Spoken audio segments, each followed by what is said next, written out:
ज्यावेळेस छत्रपती संभाजीराजे कैद केले, त्यांच्या सोबत कैद केले होते ते कवी कलश.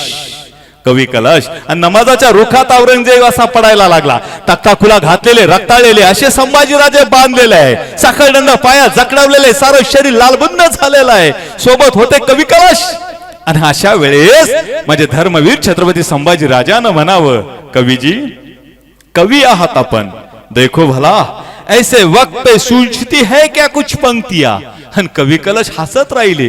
काय राजन, मृत्यूच्या दरबारात आहे, औरंगजेबाच्या गोटात आहे. केव्हाही शमशेर निघेल, सरदिशी वार होईल, रक्ताची चिलकांडी उडेल आणि धडा वेगळी गर्दन पडेल. आणि अशा वेळेस तुम्ही म्हणता सुचते का एखादी कविता, भय ना भीती निडर राजा. आणि केव नाही राजन.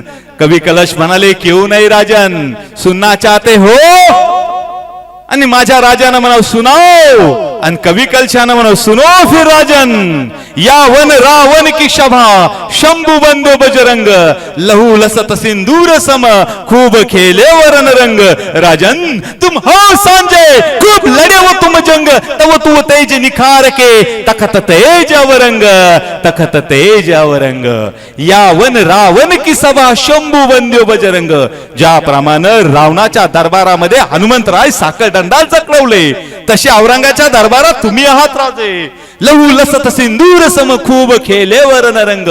हनुमंतरायाला जसा शेंदूर फासलेला शोभून दिसतो, तसं काय लढलात तुम्ही, काय तुमचं शौर्य, काय तुमचं धैर्य.